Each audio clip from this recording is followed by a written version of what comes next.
Hello friends, welcome to my channel stories by Karma Kushwaha. दोस्तों, जैसा कि आप जानते हैं, मैं हर वीकेंड आपके लिए वीकेंड बोनस लेकर आती हूँ। और वीकेंड बोनस में मैं आपके लिए एकदम सच्ची और खौफनाक कहानियाँ लेकर आती हूँ। और कुछ इसी तरह की कहानी मैं आज भी आपके लिए लेकर आई हूँ। तो चलिए शुरू करते हैं हमारी आज की वीडियो। दोस्तों, मेरी आज की कहानी कहीं से सुनी सुनाई नहीं, बिल्कुल सच्ची कहानी है। ये कहानी बचपन में मुझे मेरी माँ सुनाया करती थी। ये हमारे गांव की कहानी है। हमारा गांव इलाहाबाद से जुड़ा हुआ है। अब मेरा गांव इलाहाबाद में कहाँ है वो मैं आपको नहीं बताऊंगी, और कहानी के जितने भी पात्र हैं उनका नाम भी मैं आपको नहीं बता सकती। पर कहानी बहुत ही रोचक और बहुत ही खौफनाक है, तो इसलिए पूरी कहानी सुनिएगा। हमारे गांव में हमारे घर के पड़ोस में ही एक संयुक्त परिवार रहता था। उनके घर में उनके दादा दादी, चाचा चाची सभी लोग मिलजुल कर रहते थे, और वो सभी कपड़ों के व्यापार से जुड़े हुए थे। घर में अच्छी आमद होती थी। घर के सभी लोग खुशी से रहा करते थे। पर फिर अचानक एक दिन न जाने कैसे उस घर में कुछ अजीब और डरावनी घटनाएं घटनी शुरू हो गईं। उन घटनाओं की वजह कोई भी नहीं जानता था। ये अजीब घटनाएं अपने आप ही शुरू होती थीं और अपने आप ही बंद भी हो जाती थीं। कोई भी समझ नहीं पा रहा था कि इनकी वजह क्या है। ये चीज़ें कई दिनों तक उस घर में चली, और ये जो घटनाएं होती थी वो कुछ इस तरह की होती थी कि कभी कभी घर के छोटे बच्चों को कोई अंधेरे कमरे में बंद कर दिया करता था।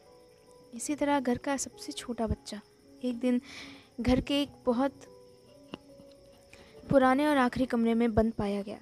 वो कमरा अक्सर बंद रहा करता था और उसमें राशन का सामान रखा जाता था।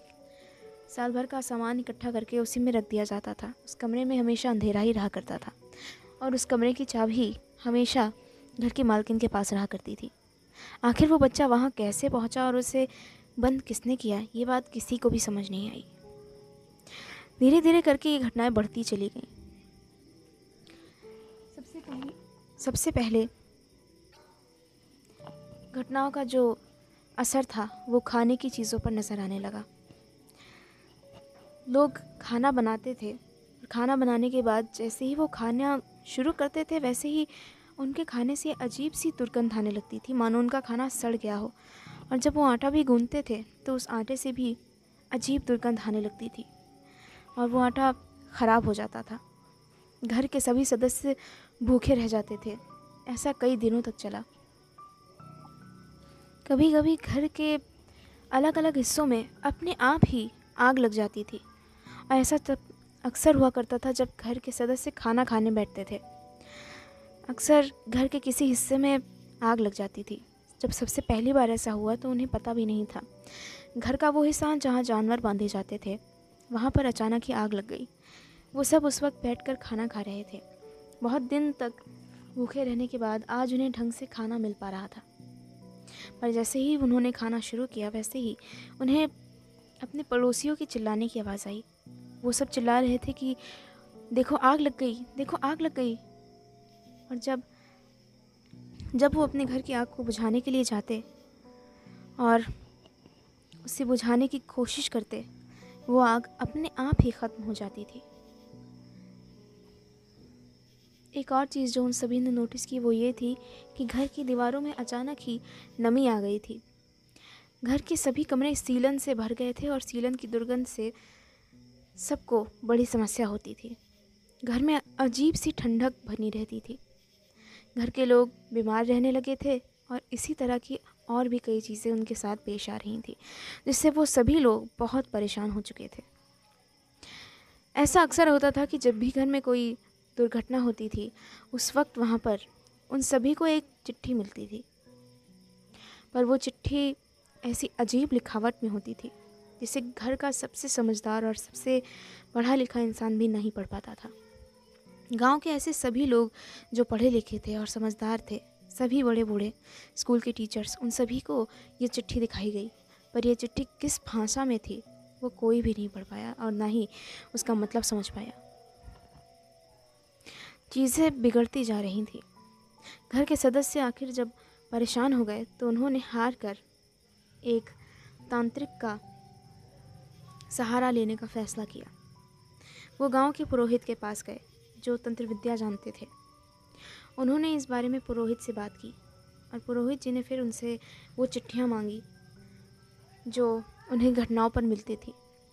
वो चिट्ठियाँ मिलने के बाद पुरोहित जी ने उन चिट्ठियों को पढ़ने की कोशिश की और उस चिट्ठी को पढ़ पाने में कामयाब हुए। और उन चिट्ठियों को पढ़ने के बाद उन्होंने बताया कि ये चिट्ठियाँ किसी आम इंसान की नहीं हैं और ना ही किसी भूत प्रेत की है। ये चिट्ठियाँ उन्हें एक ब्रह्म राक्षस लिख रहा था। दोस्तों, ब्रह्म राक्षस के बारे में अगर आप नहीं जानते तो आप मेरे चैनल की वीडियो देख सकते हैं। वैसे मैं आपको बता दूं कि ब्रह्म राक्षस अक्सर ऐसे मृत लोगों की आत्माओं को कहा जाता है जो मरने से पहले बहुत ही ज्ञानी ध्यानी थे, लेकिन किसी कारणवश वो अच्छाई से बुराई के रास्ते पर चले गए और जब वो मर जाते हैं तो उनकी आत्मा को ब्रह्म राक्षस का नाम दे दिया जाता है।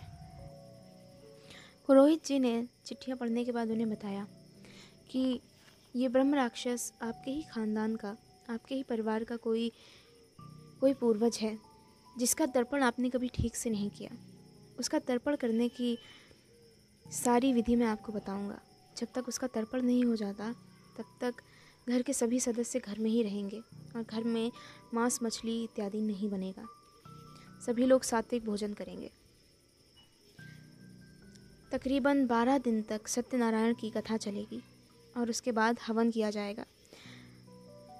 हवन में वो एक बांस की लकड़ी रखते थे और हवन के बाद अगर वो बांस की लकड़ी अपने आप चटक जाती थी या टूट जाती थी, इसका मतलब माना जाता था कि आत्मा को तर्पण मिल गया या उसे मुक्ति मिल गई और वो घर को छोड़कर चली गई। उन सभी ने उन सभी विधियों का पालन किया। 12 दिन तक सत्यनारायण की कथा चली और 13वें दिन उनका पूजा में रखा हुआ बांस अपने आप ही चटक गया और उसके बाद उन सभी ने चैन की सांस ली। तो दोस्तों, मुझे ज़रूर बताइएगा कि मेरी आज की कहानी आपको कैसी लगी, क्योंकि ये एक बिल्कुल सच्ची कहानी है। तो दोस्तों, मेरी आज की वीडियो आपको कैसी लगी ये मुझे कमेंट बॉक्स में कमेंट करके बताइएगा। अगर आप मेरे चैनल पर नए हैं तो चैनल को सब्सक्राइब ज़रूर कर लीजिएगा और अगर वीडियो पसंद आई हो तो वीडियो को लाइक और शेयर ज़रूर कीजिएगा। Thank you.